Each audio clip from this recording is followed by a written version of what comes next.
Awesome. All right, guys, thanks for coming. Appreciate it. Kendra, thank you for having us. Just want to do a quick introduction. My name is Bill Griffin. I'm a lieutenant with Northborough Police Department. Representatives from Avidia Bank with us today. I'm just going to say first names, guys. Neil, Lisa, Jen. Okay. Representatives from Northborough Police. We've got Tom McDonald, Jeremy Treffry, Connor Henry, Kevin Fruworth. And one of our internships, he's at St. A's, is Rio Ferguson this year.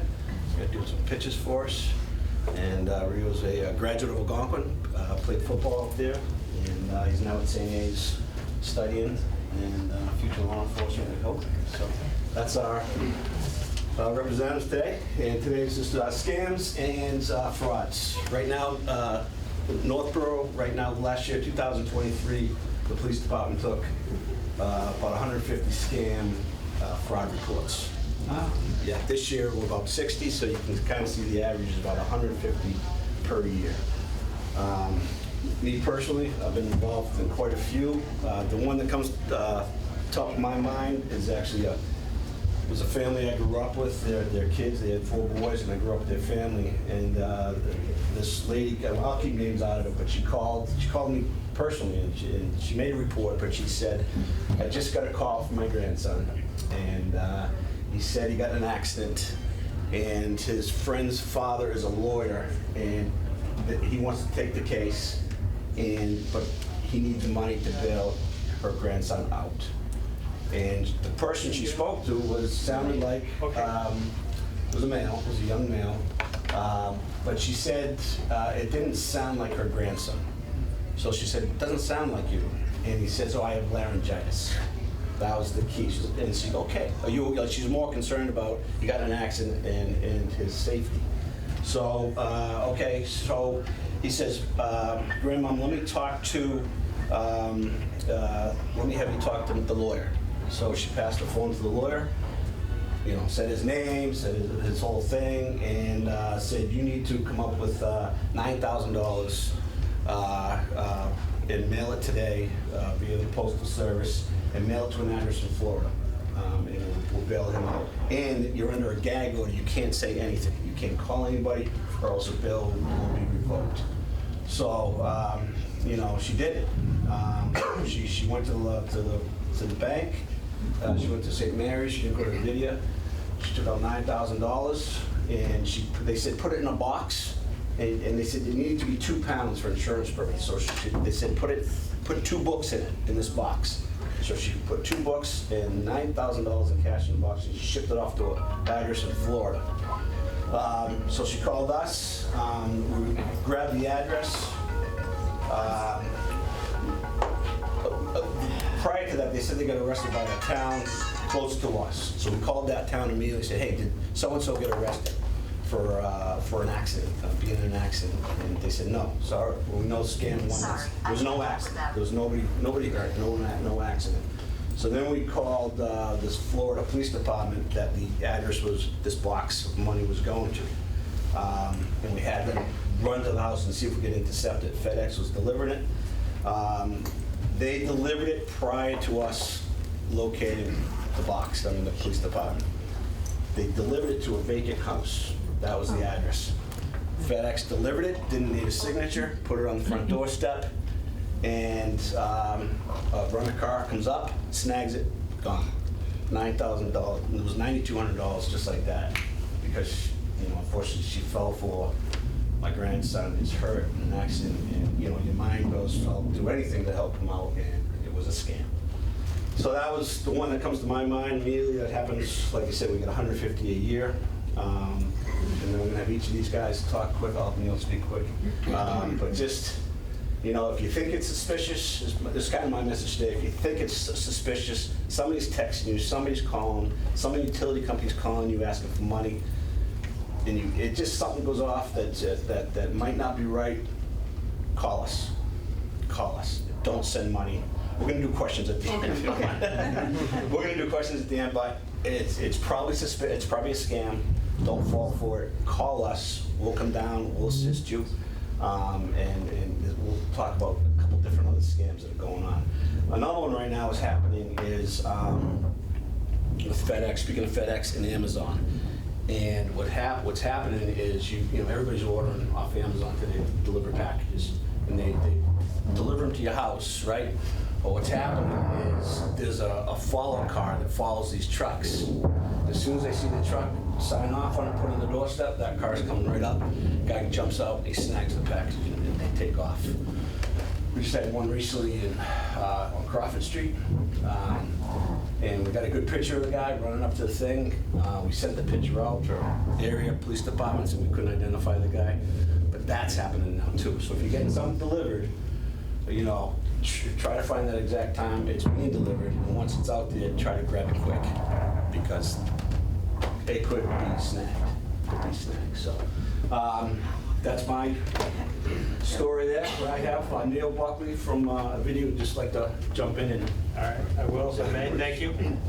Thanks for having us here today, and for Bill for reaching out and letting us team up with you. Certainly, and we're here from Avidia, but we kind of represent all financial institutions, if you will, and looking to add security to all of our elders. But Brian gave you some stats of 100 and whatever it was. I want to give you some national stats on elder financial exploitation from 2023. So first off, the Federal Trade Commission considers an elder to be anyone who is 60 years or older. So I'm not quite there yet, but I'm knocking on the door. In 2023, people age 60 plus lost $3.4 billion with a B dollars to fraud, according to the FBI's elder fraud report. This number is only going up, and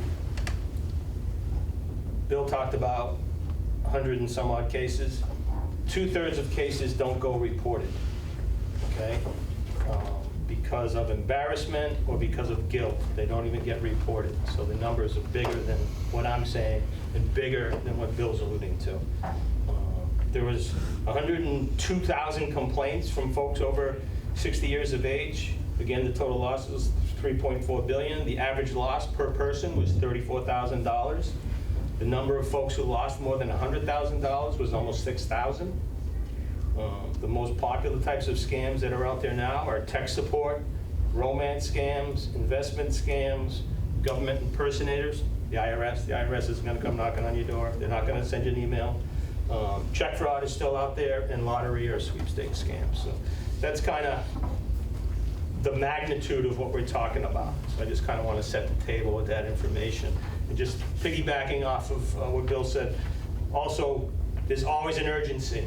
These fraudsters, they want to create an urgency to get you to react, whether it's the grandparent scam or it's a lottery scam, whatever it is, there's going to be urgency involved so that you're not thinking straight, so that they're just trying to manipulate you. So I'll circle back at the end if you want to get your folks out there. Okay, great.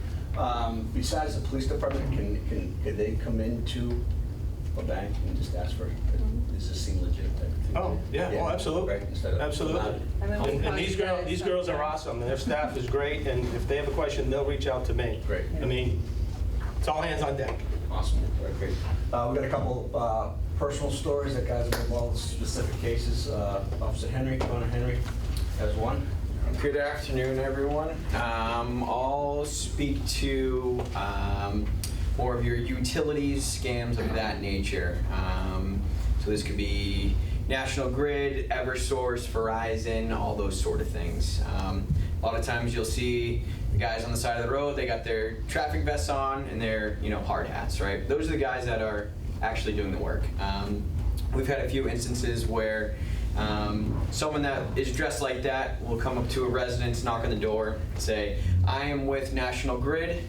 You have an outstanding balance of $3,000, and you need to pay that now, so there's no other fees, right? And they can, at that point, they may have you write a check, go to the bank, get money, things of that nature. I'm sure you all know how you pay your bills, and I'm sure no one from National Grid is knocking on your door, in a hard hat specifically, if that's the case, right? Sometimes they'll also have an iPad that they pretend to look through and say, oh, yep, 123 Main Street, yep, this is the bill. And again, those are scams. people aren't coming to your door to collect those bills or the outstanding funds.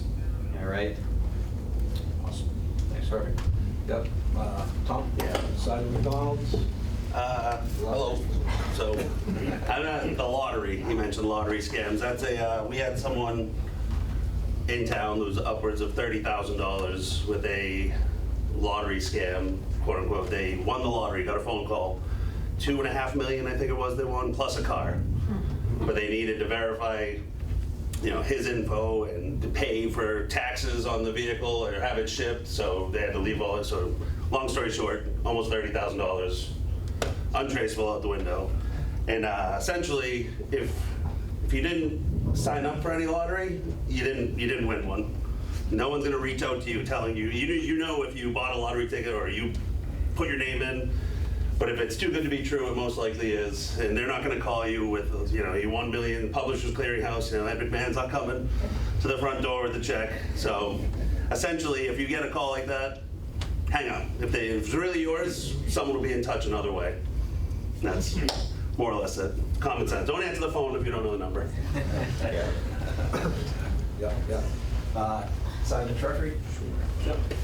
This is a more common one now. Colin, yeah.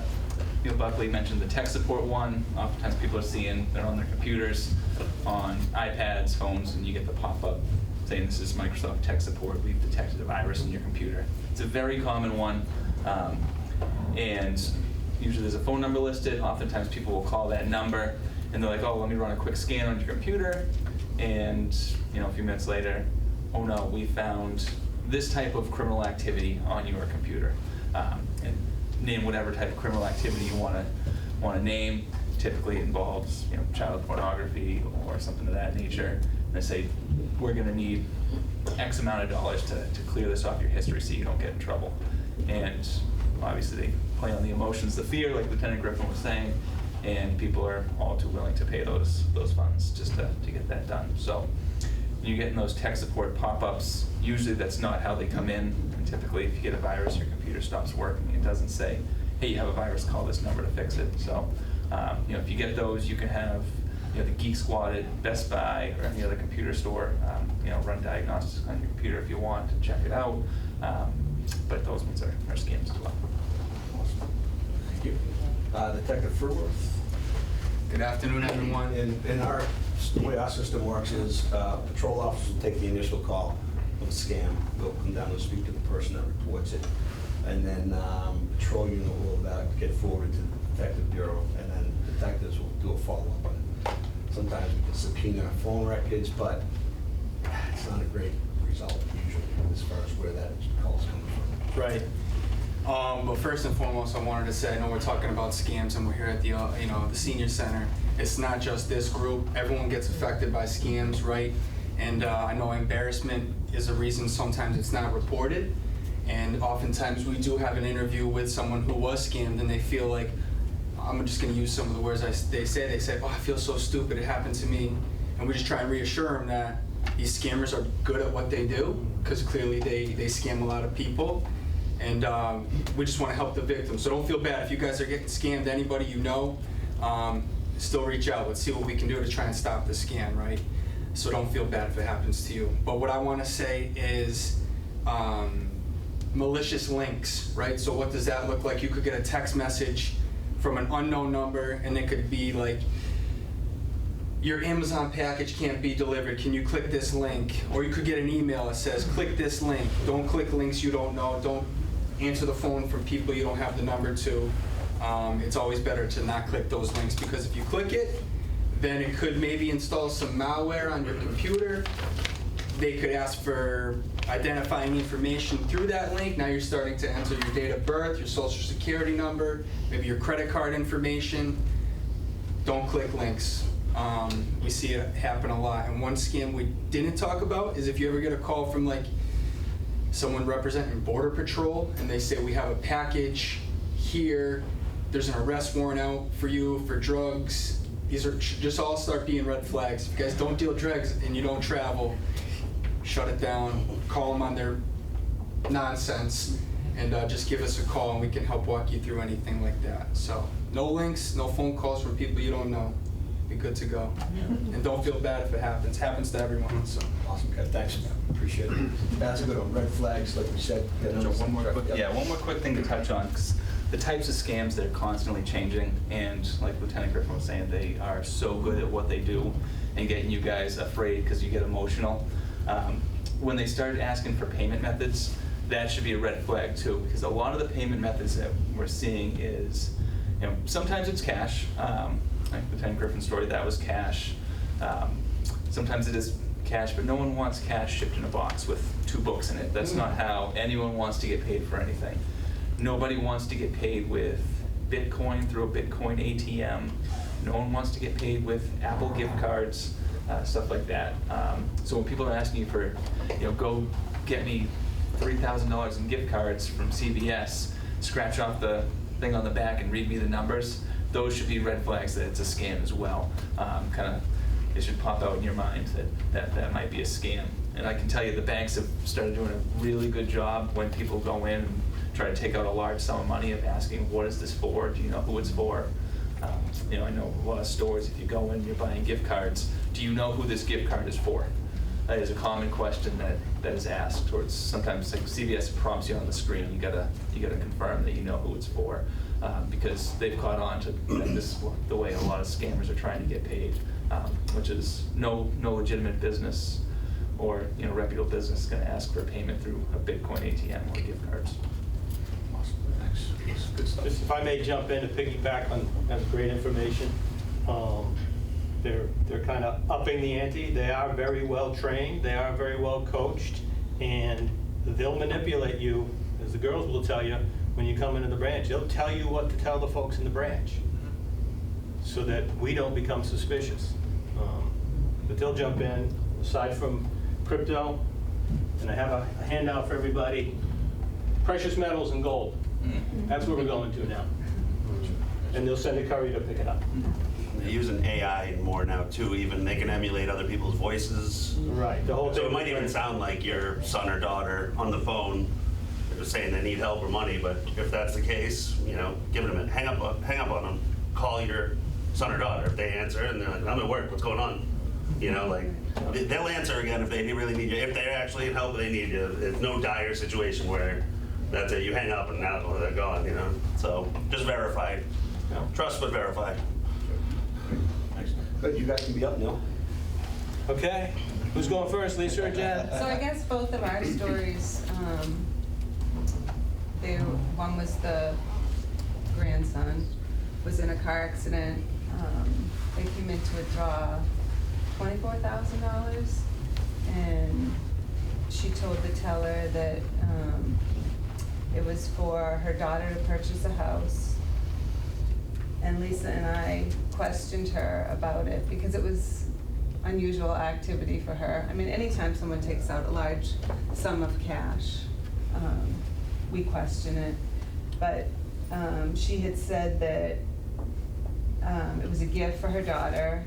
And we said, you normally don't give cash. They want a gift letter. And we brought her in the office, and then she finally told us it was her grandson that was in a car accident. It was the same story about the lawyer. It was his friend's father was a lawyer, and she needed to bring money to the courthouse to bail him out. And she said she had talked to him.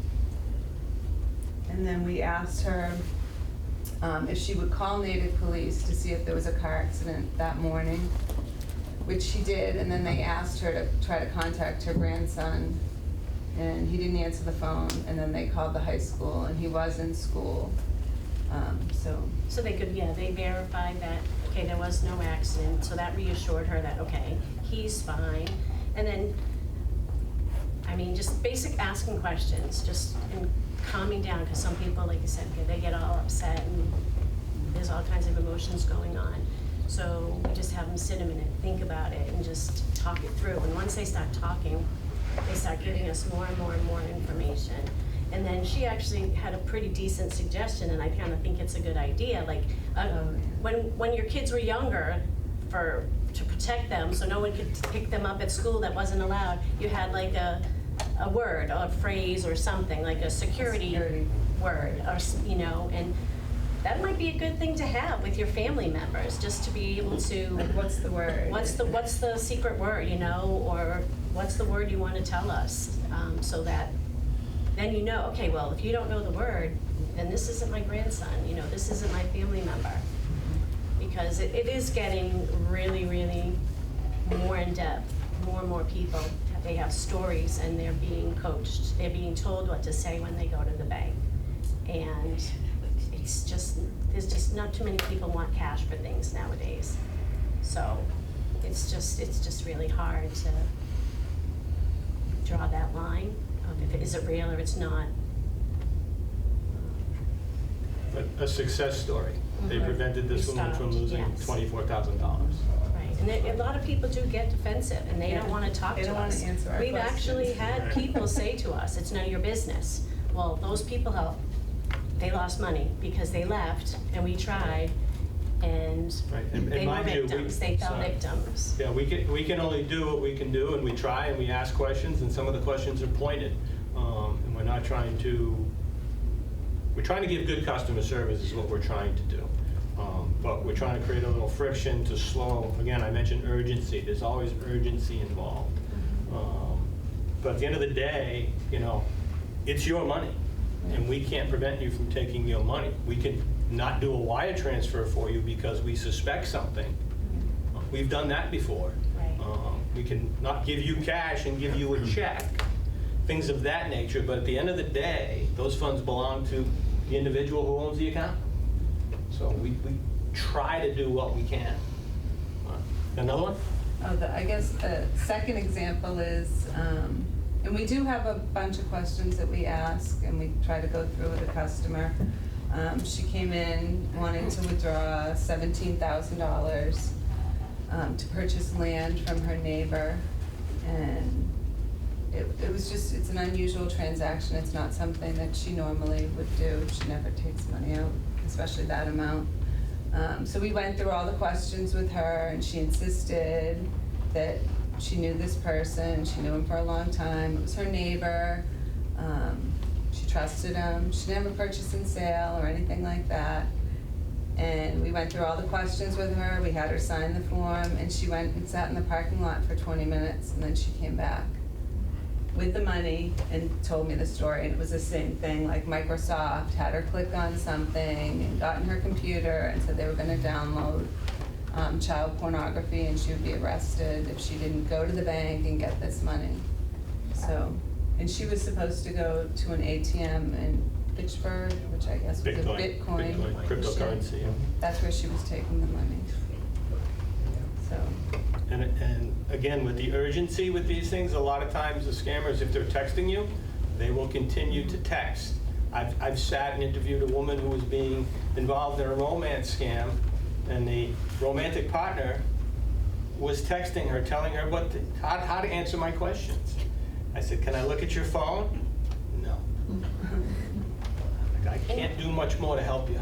And numbers can be blocked on the phone, so if they do continuously call, you can easily block that number. Will they try another number? Yeah, they may try to call from another number, but most likely that's the one that they're gonna keep trying, because they got you the first time, they hooking you, so they're gonna keep trying until they get you or get you to do something. Especially today with cell phones, you get a lot of that potential spam comes up. Well, believe it, don't answer it. So another success story. We don't always win, you know, as they explained, but we try. But I've got a few. I still have some time? Absolutely. All right, so kind of piggybacking off of the gentleman over here about don't click on links and don't click on downloads or anything of that nature. One of the biggest problems that we're experiencing, and it's not just Avidia, it's St. Mary's, it's digital, it's everybody, is texts, and it's called spoofing, right? So I can go online right now, spoofcard.com, $5 I can get 15 spoofs, meaning I load it on my phone, I can call Bill and it's gonna say Avidia Bank. It's gonna pop up as Avidia Bank, so he thinks Avidia Bank's calling him, or texting him. And that's really started in the last 2 weeks of 2023 and has continued on in 2024, where the bad guys are texting or calling and saying, did you just make a purchase? This is Avidia Bank. Did you just make a purchase at CVS in Jacksonville, Florida for $150? Well, no, I'm in Northborough, Mass. Oh, I better get that. I better, no. So then they've got you. You either say yes and you get a phone call, or you say no and you still get a phone call. If you don't do anything and delete it, it'll go away. But if you respond, you're going to get a call and someone's going to say, this is Neil from Avidia Bank calling regarding that purchase. And then I'm going to get all your information out of you. Or if it's an email, I'm going to get your information and I'm going to get control of your computer. And it all snowballs and goes downhill from there. So that's a big one right now in the financial services industry. So if you get an email with an image or a link, as you said, don't click on it. A lot of the emails or the texts will say that it's urgent. Again, urgency becomes a big part of this. So they like to rely on creating that sense of urgency to trick you to click links. You know, as you said, stop and think. Don't click on the link. You know, the emails are purportedly coming from the bank. Instead of clicking on the link, look up the bank's number or the financial institution's number and call that main number. Don't call the number that's provided to you in that email or text. Same goes on the tech support scans, as he mentioned. Don't click on that. Don't call that number. Go to Microsoft.com. Go to Apple.com. There'll be a number there for tech support. That'll be a real one. All right? So some other indications, again, I'm kind of repeating and piggyback, but other indications that you may be being scammed is that the fraudsters may instruct you to mail cash or have cash picked up by a courier or purchase gift cards, and then they'll have you send them the gift cards, or better yet, just give them the numbers and the codes off the back. Wire transfers happen. Wire transfers in our industry are tough because when it's gone from us, you want to send a wire to Japan or wherever it is, once it's gone, the odds of us being able to recoup those funds are extremely limited. So wires are tougher. Obviously cryptocurrency, and then as I mentioned, now they're going to gold and precious metals. They're coaching the folks what to say to the branch staff. They'll stay on the phone with you. We had one instance where they had a woman who had to go to a bank in Framingham because that's where the majority of her cash was. And they stayed on the phone with her the whole time, and she was one who was also going to go to Fitchburg to the cryptocurrency ATM. So there's like 3 hours of on the phone the whole time manipulating going on. They are relentless. They'll tell you not to call the police. They'll tell you, no, yeah. Don't get the police call the involved, then police, you're in more trouble. Exactly. If you call them out on a scam. Yeah, exactly. And this is what to say to the bank, and don't call the police, and don't call anybody, and exactly. The one that hasn't really been touched on here is romance scams. I'm not sure if everybody's familiar with them, but these happen when individuals believe that he or she is in a romantic relationship. They agree to send money or personal or financial information, items of value to the perpetrators. They've never met this other person. This so-called relationship develops generally over a period of times. Depending on how it goes, it could be weeks, it could be months. Then they ask for money for an investment, for an equipment purchase a home together. We'll get together and move in together. Unfortunately, we had a gentleman earlier this year who was in love with a woman from New York. He told us he had been out to New York State numerous times with her, and he sold his house in Clinton, and they were going to build a house in Japan. Well, he wired $200,000 to Japan. Nothing I can do about it. So this stuff happens. It's real.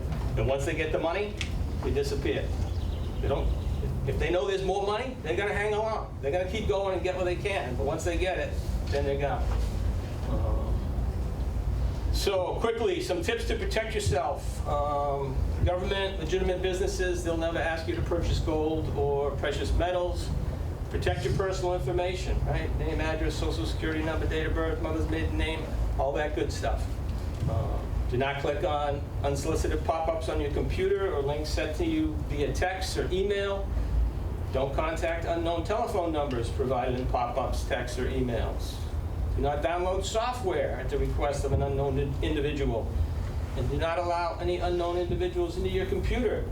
Again, this kind of all ties back to the text scam, right? And don't be pressured to act immediately. I'm going to say it again, urgency. Urgency is always part of this. I have some handouts for folks. We have one on the bank from phishing. I've got one on scams from 2023 from the Better Business Bureau, as well as a public service message from the FBI. But good sources. I know I'm not 60 yet, but I am a card-carrying member. AARP, their magazine comes out every month. They have good information. This one happens to be all about fraud in elder America. So AARP, good organization. Don't laugh at me. Better Business Bureau, referenced in the FBI bulletin is ic3.gov. If you are an individual victim of any type of internet fraud, you can report it there directly to the FBI. And again, I have these handouts up here. It's kind of all I have. I thank you. Oh, just as an aside, here's an email I got at work from Microsoft. My credit card's going to expire in 30 days. I don't have a Microsoft credit card. But I better click here. I'm giving you a Yes. So, Thanks, Neil. that's what I have. I think we have time for questions, if there is any questions, or... Could we just pass those up? Oh, absolutely. I think there was one more with the spoofing. We've dealt with it.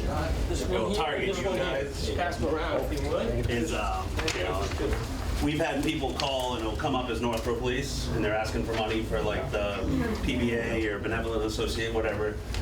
And we've gotten better because we get a ton of calls. Is this real? No, it isn't. So now we actually let everyone know when we're campaigning for or looking for donations. We'll let you know. We'll never just call looking for money, but they can spoof. We'll say 393-1515, police department. So if that happens, just call us because we're most likely not. We'll never call you for money. Are you talking mobile banking or automated banking? Automated service? Yes. Okay, my phone back. Speaking of Crawford Street, we thought we were going to make a big dent in this fraud case. I believe it was a grandparent scam. It was, yeah. And, you know, I'm going with this. So they called us after they got the money out, this person. It was a grandparent scam. And they called within a minute, and they said the person is coming within 10 minutes to get the money. Coming to my house to get the money. So we were like, oh, here we go. We're going to break this thing wide open. We convened on the house. We got the guy coming in his car. We stopped him as he was going out. We're like, here we go. We're going to break open this wide case. He was an Uber driver. Oh. He was an Uber driver that just make a pickup. He didn't know. You know, maybe he was scamming us too, but he's pretty legit that. Nope, I got this call. Let's go to this address, pick up this package, and deliver it here. So this delivery driver had nothing to do with it, but we thought we were going to solve this scheme world, but it didn't work out. Do they ever get caught? Kev? Yeah, they can. It's not. I mean, they have themselves so much Well, they're layered and not. removed Yeah. from the action. They're not the ones making the call and picking up the money. They got innocent people maybe doing things they think is legitimate as part of the scam. So, and sometimes, a lot of times, these people are overseas Got it. Out of the and country. it goes out of the country. And Jada was a big one. yeah, like if you get emails and texts with poor grammar, red flag. Another one along the Uber driver, I don't know, I think it was in early April in Ohio. Gentleman fell, it wasn't a grandparent scam, but it was an 84-year-old gentleman who fell for a relative in danger scam. They sent an Uber driver. He figured out before the Uber driver got there that he was being scammed, thought it was the Uber driver, shot and killed her. Not good. Yeah, that's right. No, that's not good. Not good. Questions? I can verify every single word that was heard to people that were scammed, almost scammed out of $25,000. If it wasn't for the police and the Avidia Bank, we would have lost $25,000. The two things that really stand out here as far as our grandson, the detail they had on him was absolutely incredible. that was like the third or fourth time that Natick police, they tried to do it at the same time in Natick itself. And then the second thing that was absolutely incredible, every single word that was said today was absolutely accurate. Then the second thing that was really interesting, my wife and I, we think we're fairly intelligent, and it was absolutely incredible. They were the best actors we had ever spoken to, kind of. They were so convincing, kind of thing, as far as they had it down to such a fine science that it was easy to get sucked into the program, kind of thing. But I wanted to thank the police, Northborough Police, all the people we've worked with, the Avidia Bank, and they saved us $25,000. You guys, Yeah, we don't win them all. We don't win them all, but we try. You guys were good actors too, because we were using you guys to then try and scam the scammer to come get the money, but it was you. So it was good. It was good. Yeah, so we really appreciate it. The info though on the grandson, probably social media, and I mean, it's so the younger you are, the more info you have everywhere. It was really surprising, the detail, his pattern, where he was in school and everything else. And it was interesting too, is that what they said was one of his friends' fathers was an attorney. It was believable, kind of thing, you know. And it was basically calling the Natick police then and working with you people, kind of thing, as far as it fell apart. But I guess the other thing, after the Uber driver picked up the money, kind of thing, that was supposed to be sent to some other place in, you know, in Natick, not Natick, but Needham or something like that, and it was Mexican restaurant. Mexican restaurant, right? Yeah. But everything you were saying here was absolutely accurate. What made you all of a sudden that thing call? It was after my wife was at the bank, you know, she were frequent customers, kind of thing, and they really questioned, you know, as far as you really want to do this kind of thing. So after we came back, and we both, after we went to the bank, after she went to the bank, kind of thing, got the money, right? Because we were basically that close. And it was the same twist, kind of thing, as far as it's got to be in a bank. It just didn't seem right, kind of thing, you know.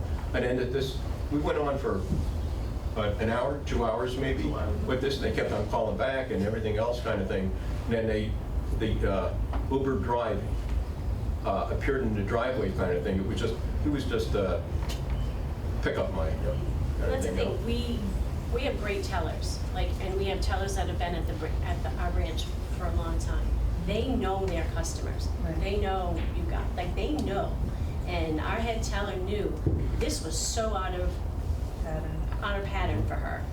And then she just started asking a few questions. And then the way she answered the questions, she knew to come over and talk to us. And just by those answers that she gave, no real estate transaction wants to be cash, not nowadays. You don't want a cash transaction. That's just not a thing. And it just, and then the more you talk, and we brought her in the office, and you know what I mean? It just, the more we got from her in regards to the whole thing, it's like. It's the urgency. That was the single biggest thing, because they said your grandson is in the lockup now, kind of thing, as far as we can get him out if you pay the cash within 4 or 5 hours. It won't go on his record and things like this. It was so well rehearsed and refined, kind of thing. It was really stunning how believable it was, I guess, so. And you as a grandparent, you don't want to hear that your grandchild's sitting possibly in jail somewhere. You know what I mean? That's not what you want to hear. So your instinct is, I got to do something. I will take care of this. Well, it gets more complicated. We have a granddaughter she's spending some time, a semester in Australia, and also she was in South Africa. And taking that one step further, kind of thing, as far as you get a call from somebody in South Africa or Australia or something like that, it makes it, if they're involved in an accident or whatever, it makes it even more, the urgency even more important, I think, Right, exactly. Question? Is there any point in the bank people that you suspect something like this is happening, they would say, let me call the police and have them come over? Yeah. I know it's a touchy subject, but is there any point there's privacy laws, but if we're dead set that someone's being scammed, calling these guys. We do. We've actually And have them called talk to to them see because- if they can convince them, this is a scam, this isn't right. I mean, we've definitely called. And we'll reach out to elder services as well. And there's a provision within the Massachusetts law that allows us to provide information to elder services. regarding what we think is someone who's possibly being scammed or victimized in some way. And we'll do that as well. So you have no problem calling the police? Me? Hell no. No way. Try to get them to convince them that it's fraud. What's the best way when we get a call to handle it? I have hung up. I have pretended I don't speak English. And I've even been very, very naughty. My parents came out of their rage and washed my mouth out and stuff. But what is a good way? I mean, Tom Selleck called me the other day. Congratulations. Are you talking your home phone or your cell phone? One came on the landline, the other one came in. I was chatting with my cousin who lives in the state of Washington, who's a retired officer and now a full-time mother. And we were chatting up and I laughed and I said, I just got a message from Tom Selleck. And she said, LOL. And I said, really? It says Tom Selleck. And I said, of course it's a silly thing. And the message said that he was going to be in Massachusetts and wanted to take me out to dinner. And I said, well, I prefer this guy, but I have that tendency, and most of you who know me know that I happen to have a very naughty personality. And I made some references that he probably had to go take a cold shower afterwards, but do we just hang up? Anybody, suggestions on that? Essentially, or don't answer, even better. Yeah, I would say hang up, because once they get you on the phone, things can take a turn. Right. So I would say hang up if it's on the cell phone, then you can go through and block numbers. And if you need assistance with that, we can help you out too. But a lot of times, once people just get you to answer that phone call, then they know they can continue to call and call and call. It's their foot in the door, and once they get there, as he said, they're smart. They know what they're doing. If they put their knowledge to good use, the world would be a better place, but that's not the world we live in, unfortunately. Caller ID and voicemail. I didn't like your voicemail. And Tom Selleck is great, but you may get a call from Tom Selleck because it's very easy for someone to go on TV and get his voice, and with artificial intelligence, they can recreate that voice and they can call you. And what I just did is said, You don't have to read it. I just said, I'm ignoring it, but I thought we'd enjoy the nice laugh, and she said, yeah, you're doing the right thing, Adrian. Just ignore the email, but, of course we were on Messenger, and he came through Messenger. But, there's no good, and it came through Messenger, and it's a fun laugh, and if they do call, I've had people say, yes, we want you to donate to Northborough Police because the Northborough residents has come into some hard times. And I said, thank you very much. I will go over to the station this afternoon and give them a check. I have one other question about emails. I'm getting all kinds of emails of how much I've won, that my package isn't being shipped without confirmation. Most of them go to spam, and I just delete them all. Is there any way to get that to stop, or just keep deleting them as they come in? See? You have them there. They purportedly from Amazon. Well, from Netflix, I have my subscription's going to be canceled. I don't know what you can have. It's a variety of that kind of stuff. So I get a lot in my scam folder, and I scan it down, and when I don't recognize it all, I delete it. But is there any way to stop them from coming through? They're going to keep coming. We get them at work. We get them. We get them at our personal. My Microsoft one, I just held up. That's I don't think there's Right, any well, this is like, but these I don't even have to open yet. These are like the byline. You know to hover over the from email address to see what it truly is? I don't, If you take your mouse and you hover over, if it said n.buckley@avidiabank.com to you, you can hover over that, and then it might just say Show you the. Neil. I don't wanna go there. Neil@gmail. Like if you get an email saying it's UPS, and it's UPS is like blue hyperlink, and it says we can't deliver your package. But if you actually click on the email address at UPS, Yeah. it will be like 38 consonants and letters at yahoo.com. It's not Okay. like UPS service. So that verifies that this That's is, how you can this tell is it's not right. it's Okay. scam, right? Or .uk. Yeah, like it will have some really long, crazy email address, Now, one but they other- just make it look like Amazon or Okay. UPS. One other thing that happened, and forgive me for all you very smart technical people. I got an email from the senior center, and I didn't recognize where it was from, because it came in with a different address or whatever than what I'm familiar with. The same thing, I tried to go into the Northborough Police and register for getting monthly newsletters or something, and then I got an email back with letters, and forgive me, I don't know the technology on this, where it was from, so I deleted it. How do I know if it's in fact people I'm responding to that's coming back to me with a different way to reach me? Oh, good, I got blank faces. And I tried to go, I tried to go in, I went back and said, let me print it out so I could show somebody, Right. and it had disappeared. If you're questioning the legitimacy of, say, an email from the senior center, you can always call here and say, hey, did Kim just send me this email? I don't know. I Or know, like but a what police. scared me, twice within town, I'm getting responses from a different email address, I guess what you call it, that I didn't recognize at all. I didn't expect that.